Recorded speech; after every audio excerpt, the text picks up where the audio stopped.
Hi, this is Professor Stugard, and in this video we are going to do a little bit of text analysis. Alright, so I have my RStudio open. I have downloaded the Markdown file from Blackboard, and I have just started installing Tidyverse. So for this particular lab, we're going to have three packages that we're going to use to analyze the works Dracula by Bram Stoker and Frankenstein by Mary Shelley. So both of these are in the public domain because, well, they're old, which means anyone could make a Frankenstein movie or a Dracula movie. And again, the text is freely available. We're going to be using a package that is put together by Project Gutenberg. So Project Gutenberg is a volunteer effort to basically digitize and archive a bunch of different works. And the nice part is they created an R package that actually has the text to thousands of different works.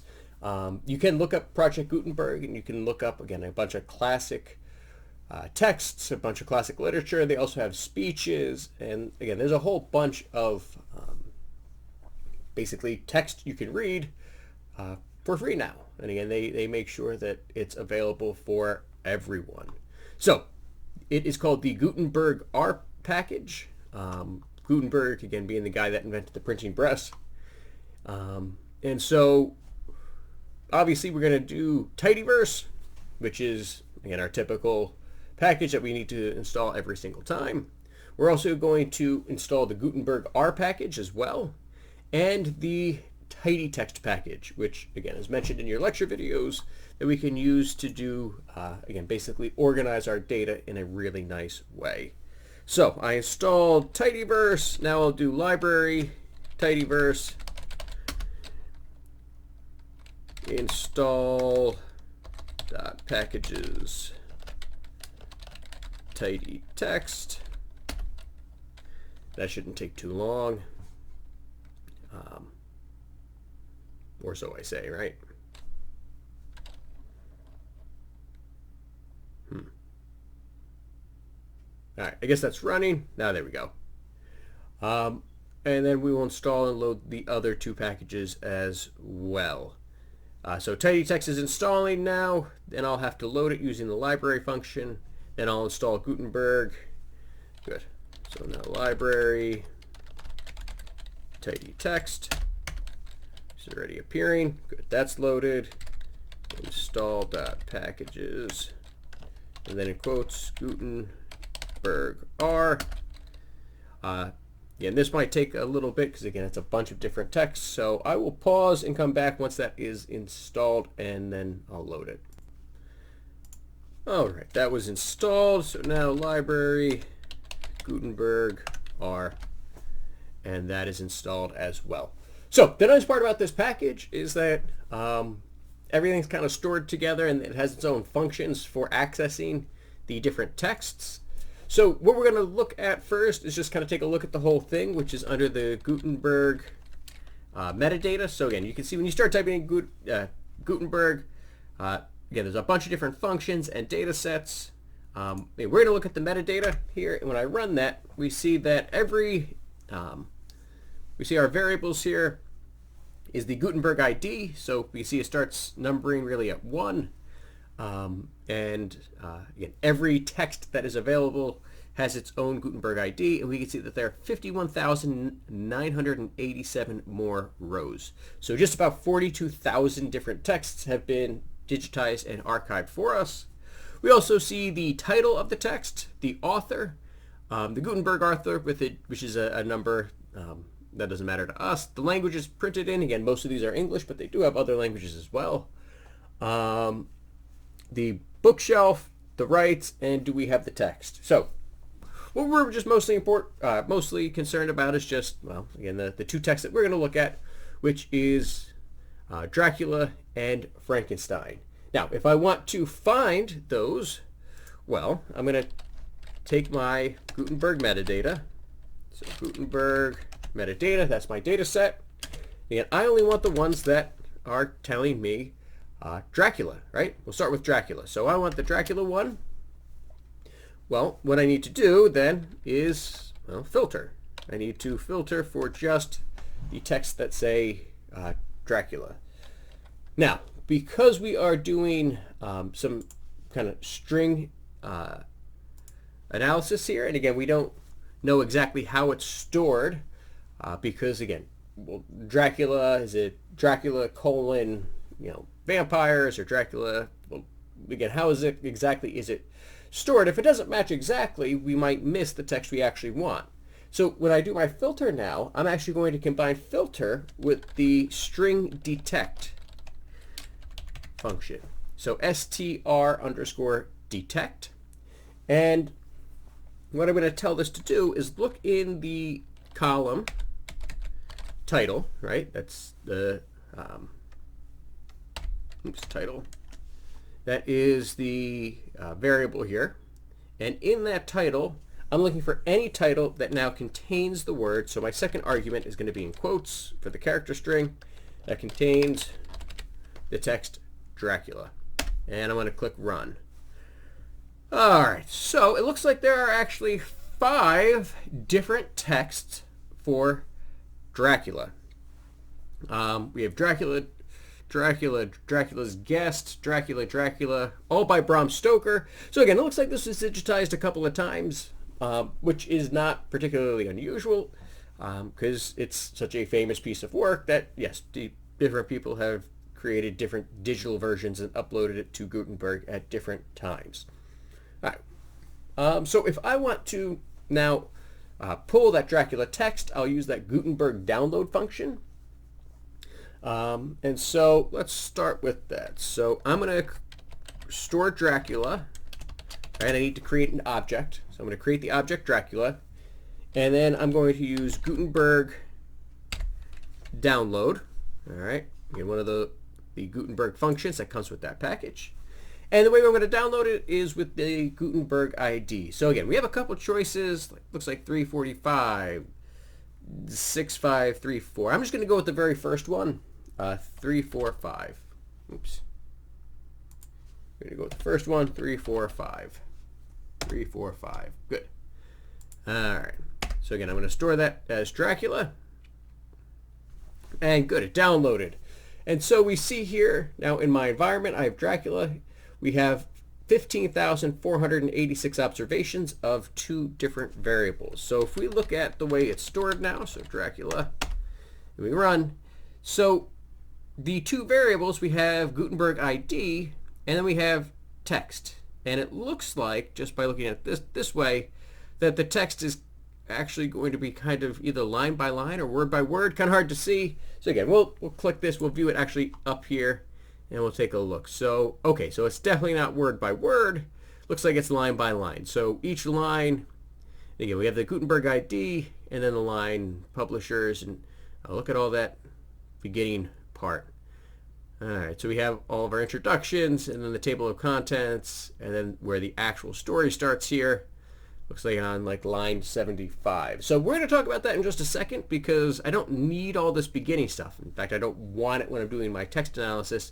So we are going to have to, well, kind of fix that. We're going to have to remove those rows here. So, let's actually do that right now. Let's actually get rid of it. So if I take a look, so I can see that my story really starts on line 75. I'm going to say that's my first line. So I have the title Dracula, and then the story actually starts with chapter 1, Jonathan Harker's journal, and again we can see the whole story there digitized. So I only want starting from row 75. That means I want to get rid of the first 74 rows. I want to completely get rid of them. I'm going to remove them. So we'll take Dracula. And I'm going to overwrite Dracula from, well, Dracula. And so what I'm going to use here, so I have Dracula, I'm going to use my indexing. So indexing is my square brackets. So I'm going to start with my square brackets. And I want to remove, again, those first 74 rows. So remove, so the minus sign, right? That's the kind of remove. We've been doing that since we started our data wrangling really. And then again, we're going to type this as a vector because again, it's going to be very convenient to say, okay, I'm going to remove all the numbers 1 through 74, and the most convenient way to do that is with a vector. So C and then 1:74. So again, that's going to be the vector from 1 to 74. We're saying get rid of anything indexed with the numbers 1 through 74 for Dracula. So I run that. Can't negate columns that don't exist. Oh, that was silly of me. It's indexed, right? So I need a comma for row and column, right? Row and column. So I need a comma, and I can just leave the other one blank because, again, I just need to get rid of it. There we go. Perfect. Now we can see up here that it updated, and now my first line is actually that line Dracula, and we're starting actually with chapter 1. There's a bunch of blank lines, and again, we'll do more with that a little bit later. But now we have Dracula stored, and again, we can see the number of rows went down. So remove the intro and get the text. Well, all right, might as well do both of those now at the same time. So get the text for Dracula. That was the Gutenberg download. So we will copy and paste our Gutenberg download here in the get text. Make sure we include our parenthesis there. And then again, we're inspecting the text. Where does the text actually start? We remove rows by using negative indexing. So again, it's the row column format, but we're leaving the columns blank because that part doesn't matter. Although I guess we could get rid of we will eventually get rid of that first column, but one thing at a time. All right, and then to remove it, again, I'll copy and paste where we overwrote Dracula and remove those first couple of rows. Good. All right, now we need to do the same thing for Frankenstein. So back in my console, we're going to take a look. Actually, I just might as well pull up the Gutenberg filter. So again, Gutenberg metadata, we're piping that into our filter function, again, because we're trying to pick specific rows. And instead of just saying it equals exactly what the title is, we're going to use the string detect function so that we see any time that that name pops up. So we're going to look for any time that Frankenstein pops up. And when I run that, and again, we have, looks like 5 entries here. So Frankenstein, and in fact, in this case, if I did just equals Frankenstein, I'm not actually going to get results because it turns out that, again, in this case, Frankenstein has a, I guess kind of like subtitle. I forget what you call those things, but it's Frankenstein colon modern Prometheus or something along those lines. All right, so again, we're taking a look. We'll go with the first one as well, because again, I'm checking and I even see that 2 of these, they don't even have the text, right? Has text is listed as false. So we really only have 3 choices. We're going to go with the first one because, yeah, I'm pretty confident that one should work. But again, we'll inspect it at the end. So again, I'm going to store this as Frankenstein. Just remember too, that when we create our objects, we always have to start with lowercase letters. So Frankenstein, and then the Gutenberg download. And so we'll start with number 84. So I'll run that. All right, so now Frankenstein is over here in my environment as well. We have 7,357 objects, which means, again, there's 7,357 lines, which is quite a bit smaller than Dracula. So Frankenstein is about half the length of Dracula or so. But let's preserve that code because it worked up here in the get text.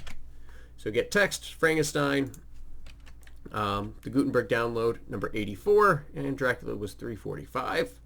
But now the same thing. I need to get rid of my rows that don't actually tell my story. So if I investigate Frankenstein, let's see, Frankenstein, or The Modern Prometheus by Mary Wollstone Godwin Shelley. We have the table of contents, the letters, chapters. It looks like, all right, so it looks like the story actually starts here on line 41. So line 41 is the first actual line of the text. So we will get rid of the first 41 rows. So again, Frankenstein, stored from Frankenstein. And again, I want to remove those rows. So that means we'll do our indexing. So I'm going to index Frankenstein, the minus to remove.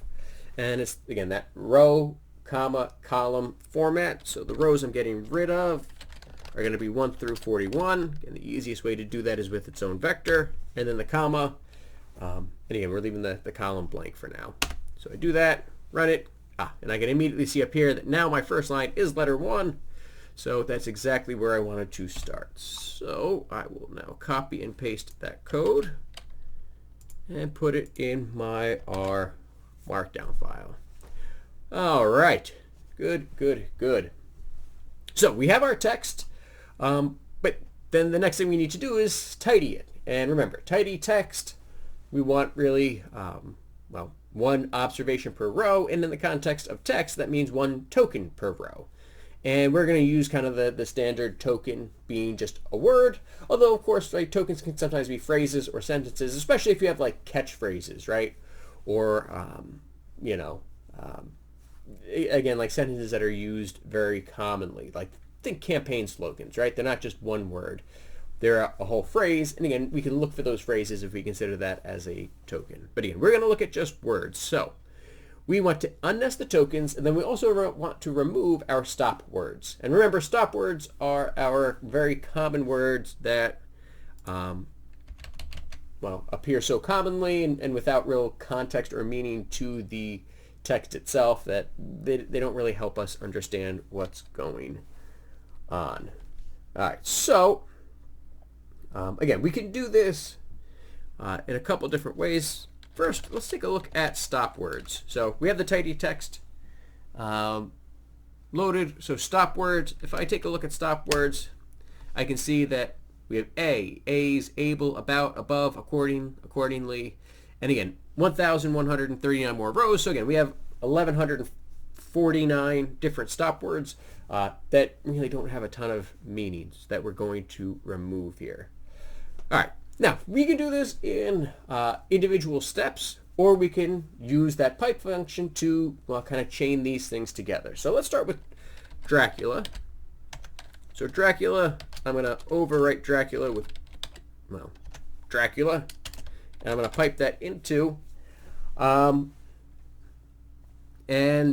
let's see. We'll start by unnesting it, right? We want to unnest it first. We want to kind of do that pivot function, right, and pivot it and get each word individually. And then once we have it word by word, then we can remove our stop words here.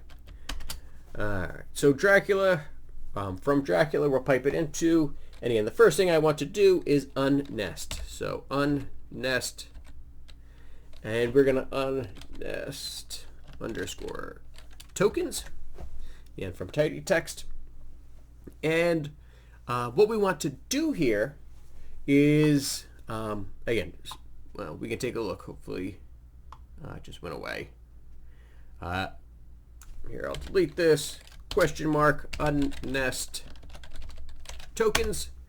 And when I look at my help feature, again, I'm going to split a column into tokens. The usage, my table, and again, I'm just going to pipe that in, my output, and then my input, and what the tokens are going to be, right? And then the anyway, what we set up as our arguments for this. So again, if I take a look at Dracula, looks like the text is stored under the column text, right? Text is stored under text. So we'll take Dracula, we're going to overwrite from Dracula, we'll pipe that into, so now the unnest underscore tokens. And so again, I want to split it up by word. Again, that's my first argument. So again, I'm going to take the text and split it word by word. And where are these words coming from? These words are coming from the column titled text. All right. And now, I guess we could just see if it works first. And I do want to, yeah, we'll make sure it works first. So I run that, And again, immediately take a look now at my data set. So I unnested the tokens. Now Dracula went from about 15,000 lines to 162,000 lines. So again, clearly we took every word and gave it its own observation now. And if I take a look, not only did we give it its own observation, we got rid of all those blank lines that were in there. So not only do we get rid of the blank lines, we have Dracula, chapter, I, Jonathan Harker. Everything's lowercase. I do see, looks like there's an underscore in front of kept, an underscore in front of 3. Okay, so there's definitely some things that we're going to have to do as well because, well, that's not a word. And we'll take care of that in just a second. But hopefully we can see here that we definitely took Dracula and we really unnested it. Now, I already overwrote it, which was maybe a little bit silly. So, all right, I will copy and paste that because it worked.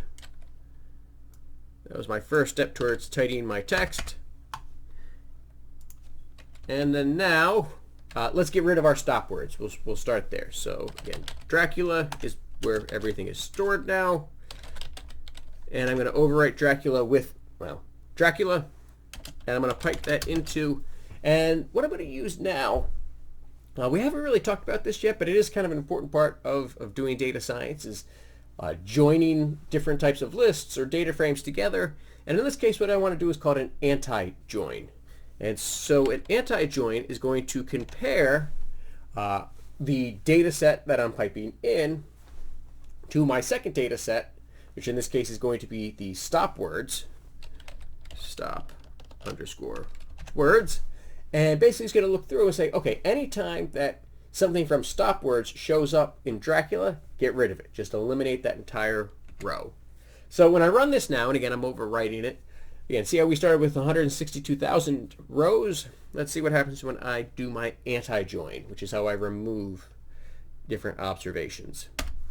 We did it, and look, we went from 162,000 down to 48,000, which, again, means that stop words are really common, right? And again, words like the, and, a, they're not going to help us actually understand what's going on in this text. So, all right, let's copy and paste that as well. So again, I did Dracula in 2 steps. We're going to now do Frankenstein. We can do Frankenstein in just 1 step. So Frankenstein, stored from Frankenstein. And we're going to pipe that into, and remember, we definitely need to unnest underscore tokens first. And just like Dracula, again, we're going to unnest by our tokens, which are words. And my column is titled text. And then I'm going to pipe that into the anti-join, and I'm going to anti-join that with stop words. So again, it's no problem to write this as 2 separate lines of code, or again, we can combine it in 1 line of code using our pipe function. Either one is perfectly acceptable. And if I run that, now we have Frankenstein is 27,257 observations with our 2 variables. Perfect. All right, so I'll copy and paste that in here as well. So we did Dracula in 2 steps, Frankenstein in 1 step.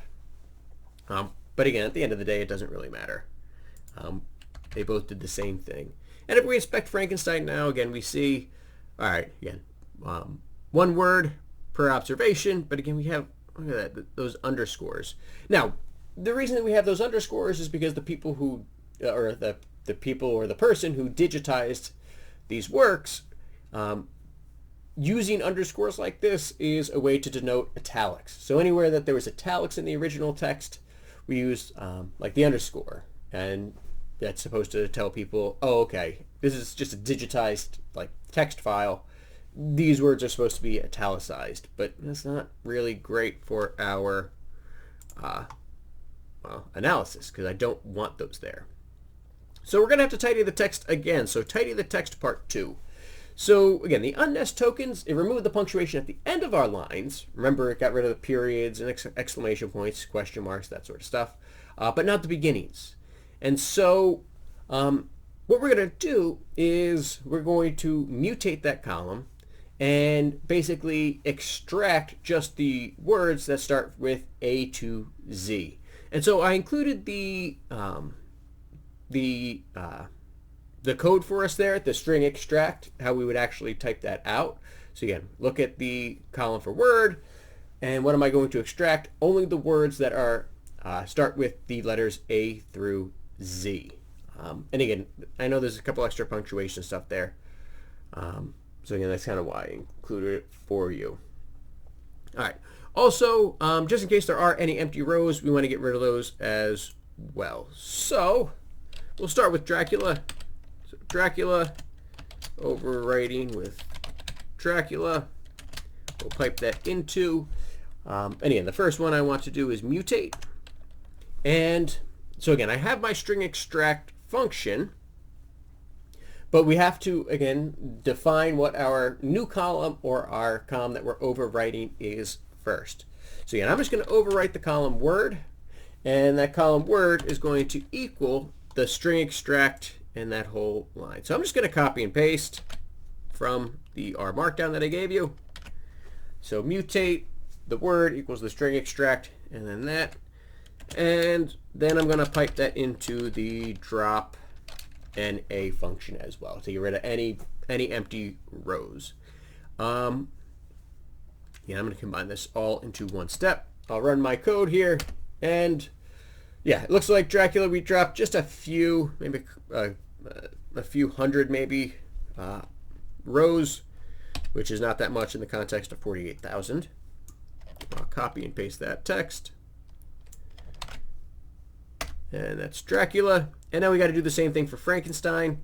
The nice part is it's the same exact code. So I'm just going to take that line of code I just wrote, replace it, the Dracula, with Frankenstein in both cases. Frankenstein, Frankenstein. And we'll run that code. Again, we had 27,257. Now we have 27,219. So again, not a ton of rows that were blank, but there were some, and we got rid of those. So we'll copy and paste that as well. So now our text should be tidied quite well. All right. And if we take a look now, so again, I'll take a look at Frankenstein. Oh, good. We have all the underscores gone, and we also got rid of the numbers because the numbers aren't really useful either, right? I only want words that start with A to Z. So if we get rid of the numbers, right, like, oh, it was May 31st, well, that's not really going to tell me anything about the authors or that sort of stuff. So again, we can even see here on between lines 7 and 8, it was on December, whatever it was, and again, that's not really a word, but we'll keep it now anyway. There's no point in getting rid of it. Obviously, th is not going to show up very often, so it's not really going to affect what we're looking at. So now that I have my tidied text, right, I have my text, it is unnested by words, so each word is its own observation. Now I can actually do the analysis part. I can start looking at what words show up the most frequently and those sorts of things. So we're going to use the count function here to count which ones show up most frequently. All right, so we'll start with Dracula, and we're going to pipe that into the count function. Count, and I want to count the variable word, right? Again, if I look back at Dracula, it's stored as word. That's the name of my column here. But I do need one other argument to make this work, because, I mean, it'll count and tell me how often every word shows up. I want to know the ones that show up the most frequently. So we're going to sort this as well. So we're going to include the argument sort equals true. So I do want to sort this data. So I'll run the code, and looks like the most common word is the word time, then van, then night, then Helsing. So again, we're saying Van Helsing is two different words, and of course Van Helsing being one of the main characters of Dracula. Lucy, another main character, then dear, day, Mina, another main character, hand, and door. All right, so let us take that code, copy and paste it. All right. And then, so we looked at Frankenstein, or I'm sorry, we looked at Dracula. Now we need to look at Frankenstein. So again, that same line of code, but now I'm going to replace Frankenstein. And when I run that code, let's see, we have father. So again, father's a big theme of Frankenstein, father and child. Life, eyes, time, night, Elizabeth, one of the main characters, found, mind, day, and heart. So looks like the main characters' names aren't spoken as much, and in fact, right, that's just not in this book. And when I look at those two columns, though, so here I'll copy and paste that code as well. Is there anything that shows them up in both of these? And we take a look. It looks like night and time both show up in both of these. So we did our first little bit of text analysis. It looks like when we talk about the Gothic texts and Gothic works of literature, it looks like the night, right? The setting is important. Being at night is definitely going to be a theme of Gothic literature. And then obviously time is also important too, right? If we're talking about night, then obviously time is factored into that. So are there any words that show up in the top 10 of both? Now we have our first question that we're actually answering about this text. Well, yes. The words night and time appear in the top 10 of both. Appear in the top 10 most frequent words of both texts. All right. So again, that's important, but even though we can see how many times each one shows up, right? So time shows up 390 times, and night shows up 310 times in Dracula. In Frankenstein, time shows up 98 times, and night 93. So it shows up much less frequently. But that actually should be expected, because when I take a look, Dracula is almost twice the length of Frankenstein. So these words show up frequently, but since these texts are different sizes, it's going to be hard to compare unless we compare the relative frequency. So again, that's a concept that kind of goes back to statistics. When you're looking at data sets that have different sizes, the only real way to compare them is through some sort of relative standing. Relative standing either being, again, your relative frequency, right, the proportion with which each one shows up, or, again, depending on the context, sometimes we look at distributions, we look at z-scores, right, to figure out how far things are from average. So we're definitely going to look at proportion here, and we're going to reuse the code that we did because we need to count it first, and then we're going to need to figure out what the proportion is to the total. And then we're definitely going to store this because the proportions and the number of times that these words all show up are going to be really important for the rest of our analysis. All right, so like I said, we're going to start with the text from last time, but we do want to create our own data frame. Now again, this is not going to be the text. This is going to be a separate data frame that tells us about the word count and the proportion of the number of times that that particular word shows up. So let's create a brand new data frame for this. So we're doing the count. So let's call this count underscore Dracula.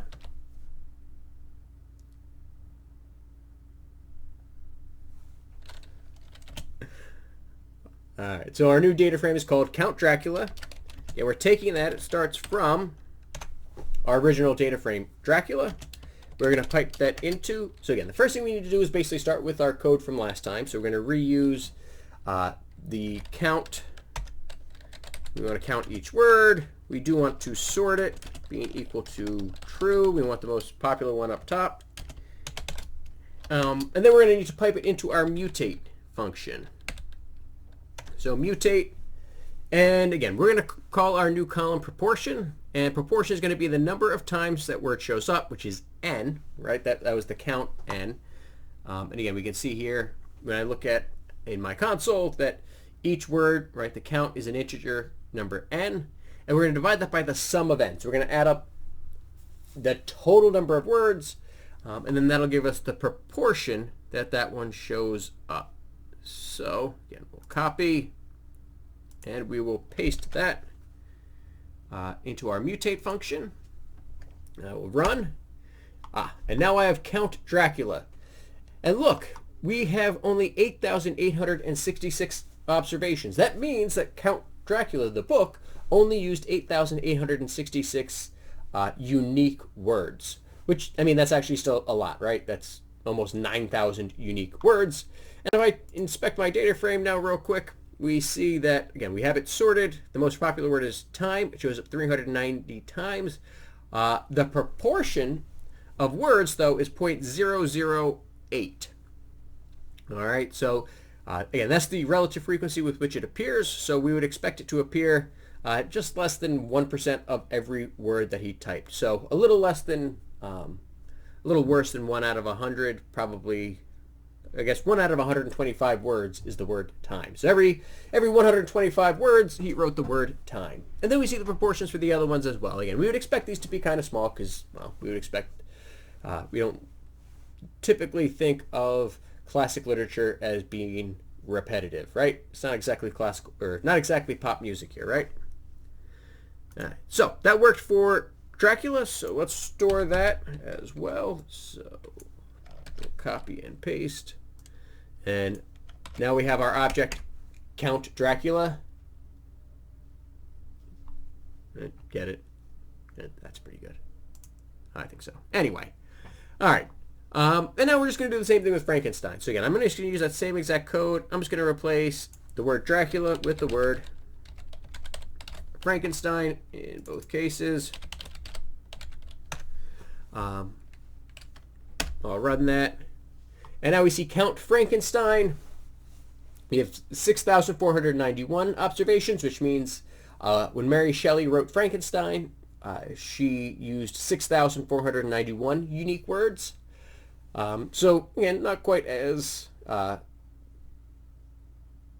guess, not as big of a vocabulary, but, again, fairly comparable. And, again, in context, right, the Dracula's twice as long, but the fact that the unique words are actually somewhat close, that does feel about right.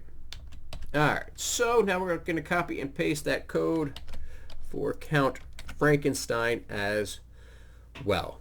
So everything we've done so far really is just to tidy up this text, and now I'm going to be able to compare these two texts against each other.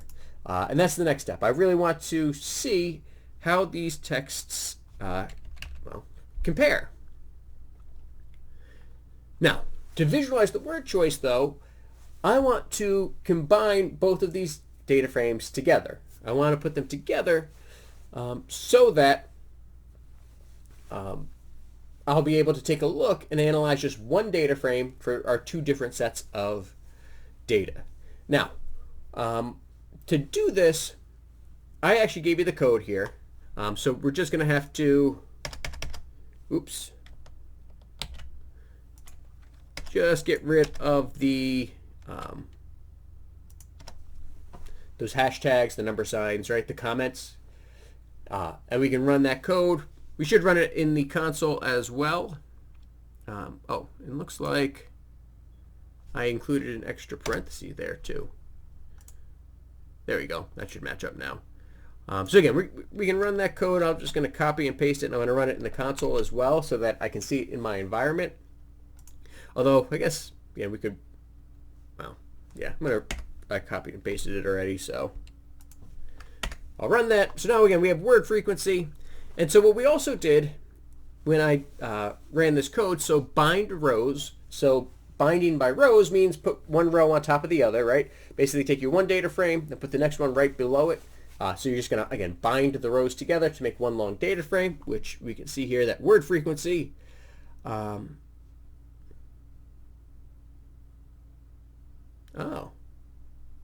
Word frequency, 75,000. That's not right.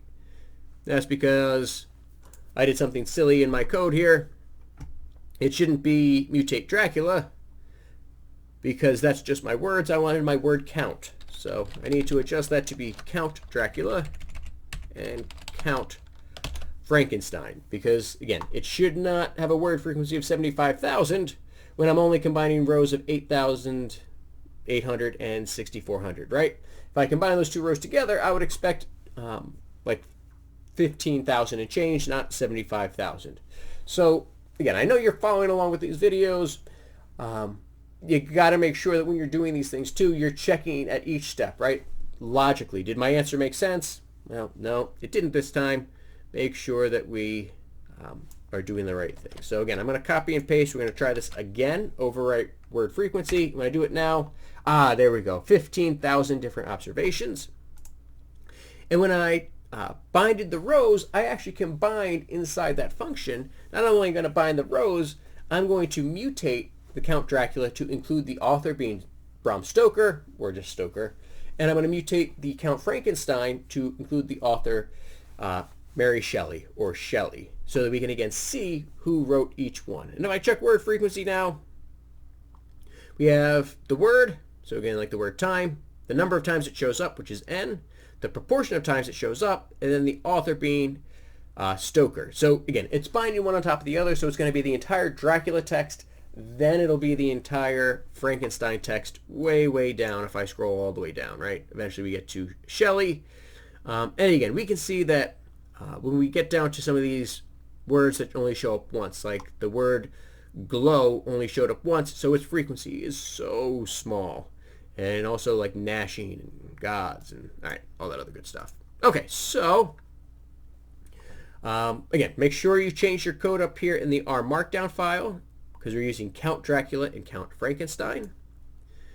And now we are going to use the pivot function. And I want to pivot wider because, again, I just have this big row. I want to see everything next to each other.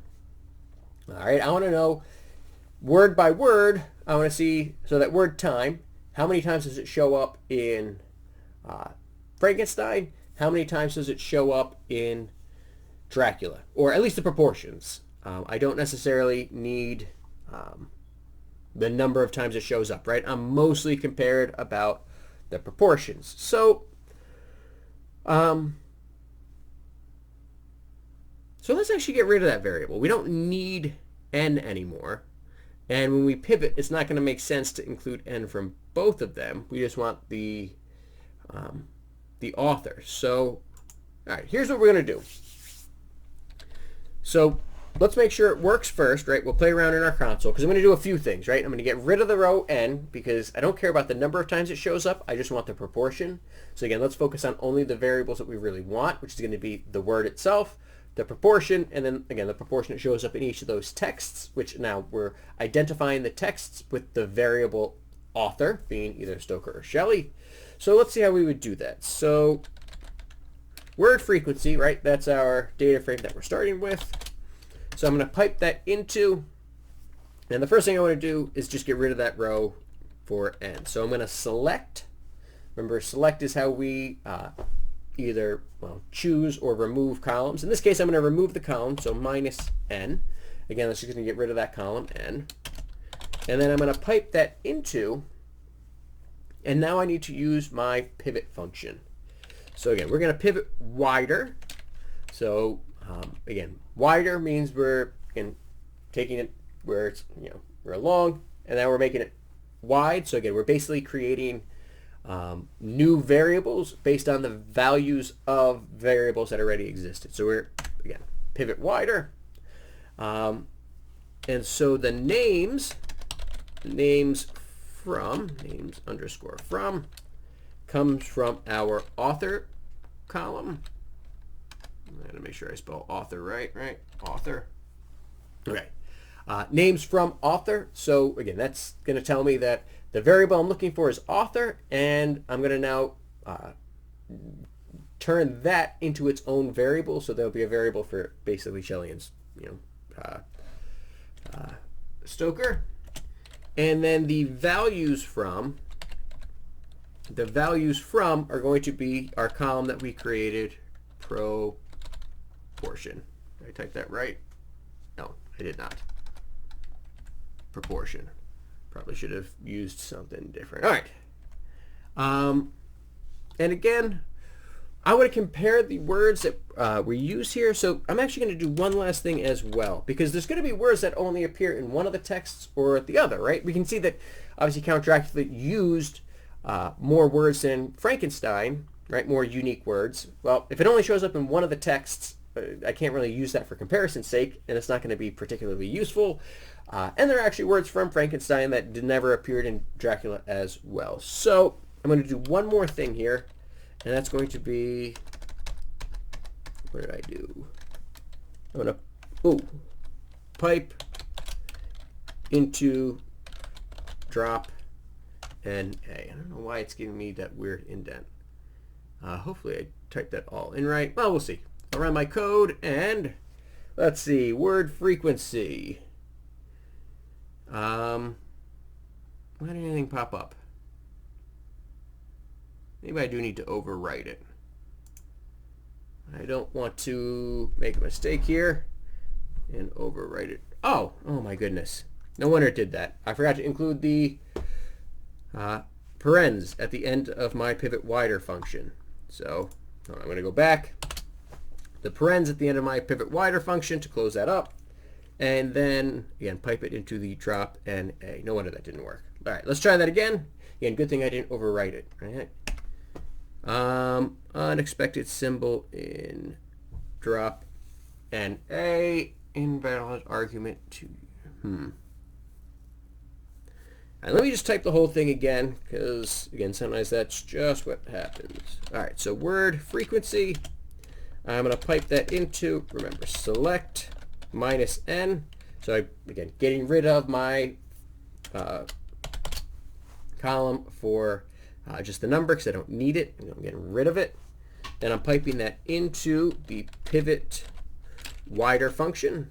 And from pivot wider, names from, and again, the names come from our column author, and the values from proportion.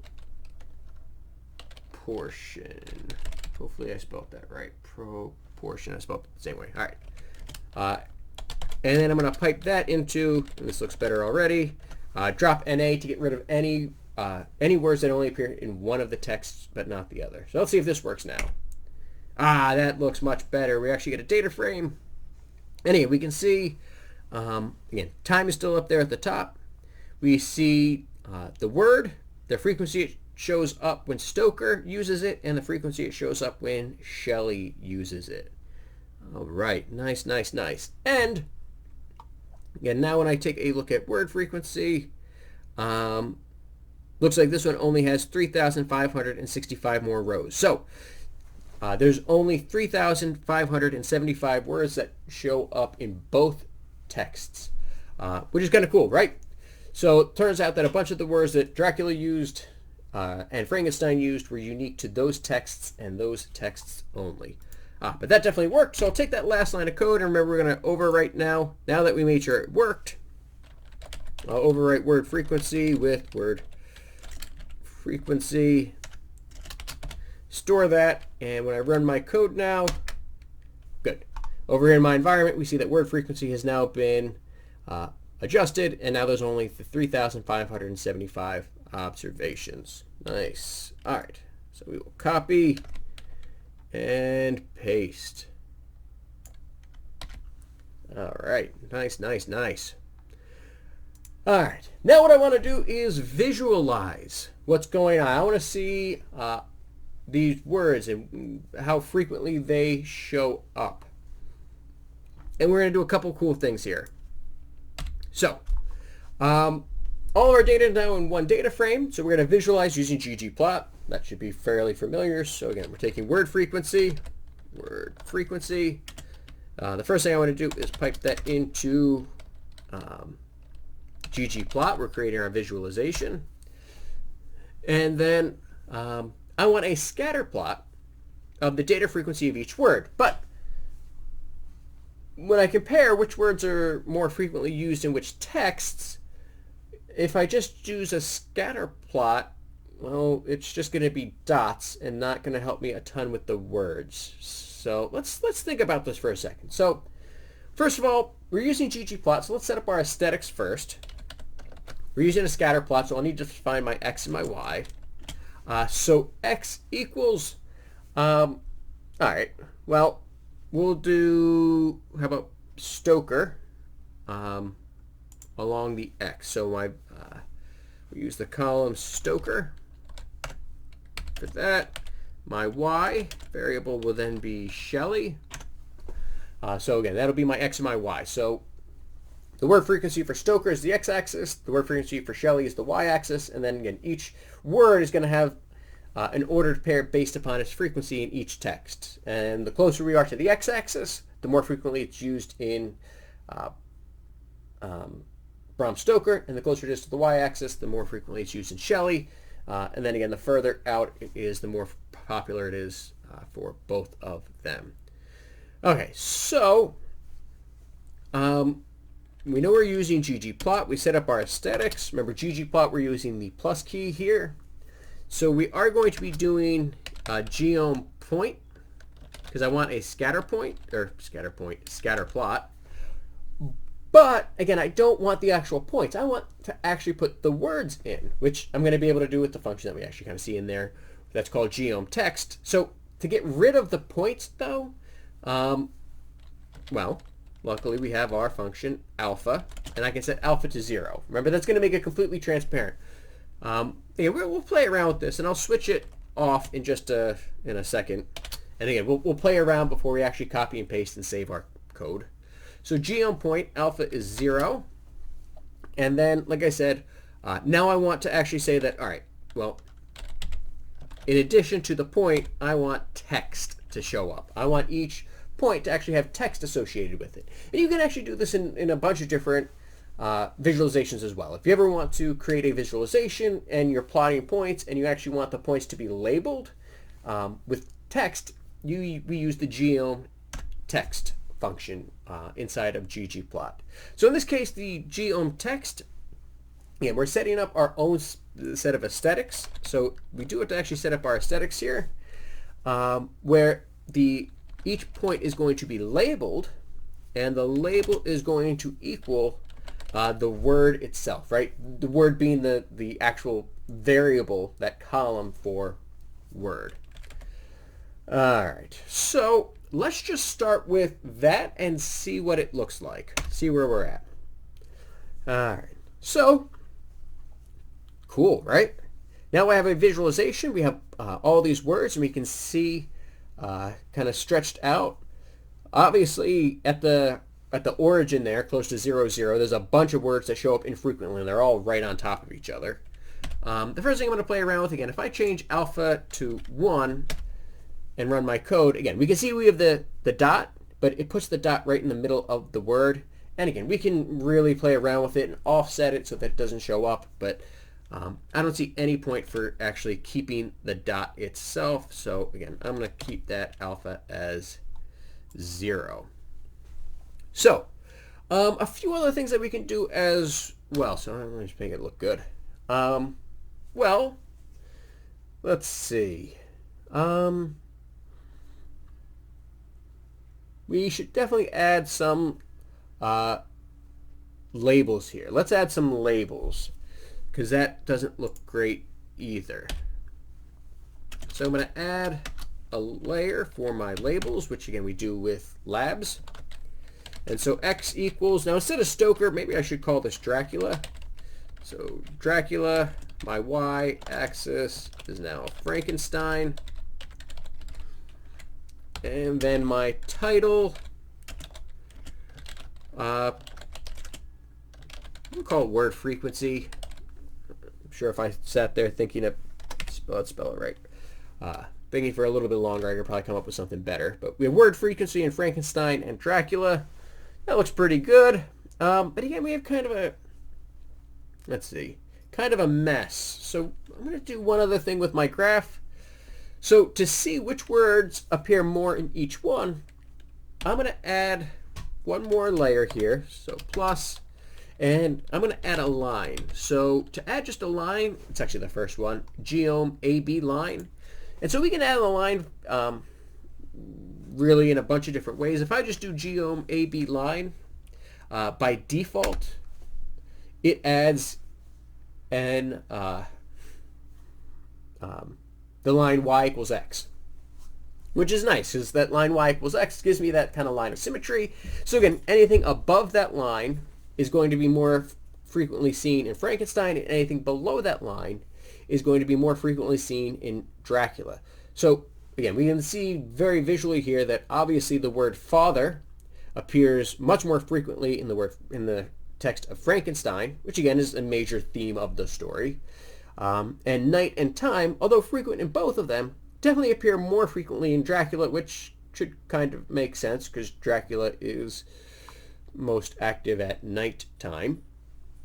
And we can see that the words heart, found, and eyes, they're all pretty much on that line, which means the words heart, the word found, and the word eyes all show up with about the same frequency. So again, we see things like even close like life, eyes, found, heart, mind, death, friend. These are all words that are going to be very frequently used in all Gothic literature. Again, the eyes are the windows to the soul. Death is a main motif as well. Your heart, right? These are all really, now we can see, themes of Gothic literature, which I think is kind of cool. Now, this is, again, kind of ugly, so I'm going to do two things here. First, for my Geom, for my AB line, again, black is okay, but I can adjust the color. So color equals, I don't know, blue, red. I like green, I guess. Let's see.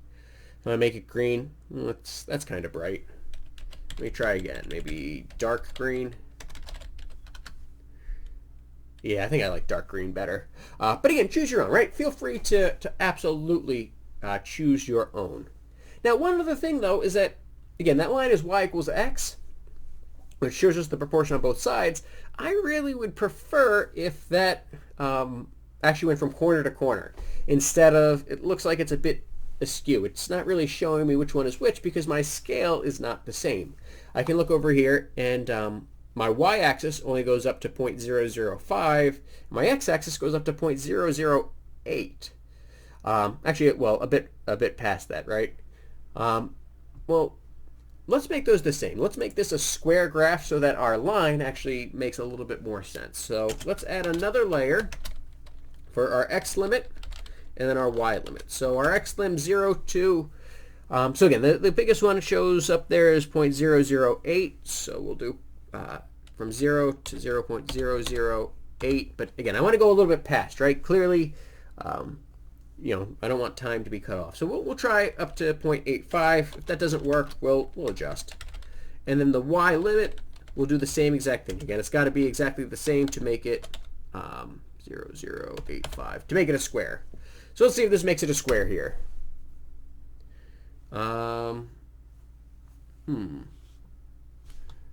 Why didn't that work? Expected, oh. Well, it helps if you put a comma and not a period. All right, my y limit, comma, there we go. Ah, perfect. And now we see clearly that that line goes across and cuts across. We have enough room that we can still see the word time. We can see that, again, there's nothing that is nearly as frequent in Frankenstein as it is in Dracula, but still pretty frequently we can see kind of father and life. So that's pretty good. There is one last thing I want to do, though, because, again, that is a mess. That corner by the origin, there's so many words on top of each other, and those are all the words that show up very infrequently. So let's get rid of those infrequent words. So what I'm going to have to do first, though, is before I even plot it, if I take my last line of code, before I plot it, I want to only choose to pipe in the words that show up frequently enough to make them worth looking at. And so, well, that means I need to filter. So I'm going to use the filter function here. And then once I filter, then I will pipe the results into the rest. So I'm going to filter, let's see, if it shows up in Stoker, let's see. So yeah, anything in that really low quadrant looks like that starts at like 0.002. So I think I'm going to choose that. So if a Stoker, it's got to be greater than 0.002, and Shelly has got to be greater than 0.002 as well. Let's see what this looks like. So there we go. Now we have just the words that show up that frequently in both.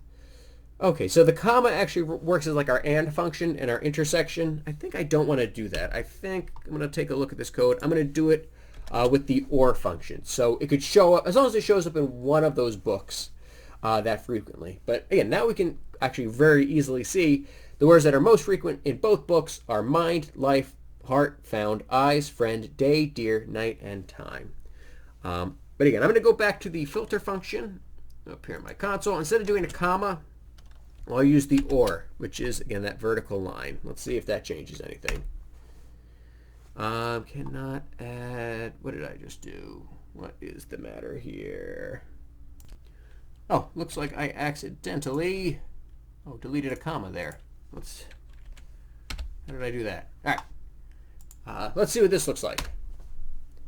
There we go. So now we have you can see the words that, that again, appear only in one text or the other. So again, now we have some more added words. So in Frankenstein, we have feelings, miserable, appeared, past, showing up in that story, which don't really show up in Dracula because I guess Dracula doesn't care about your feelings, right?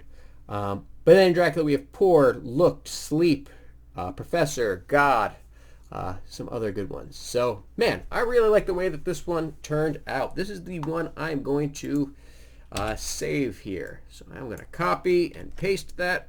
That will be my last visualization.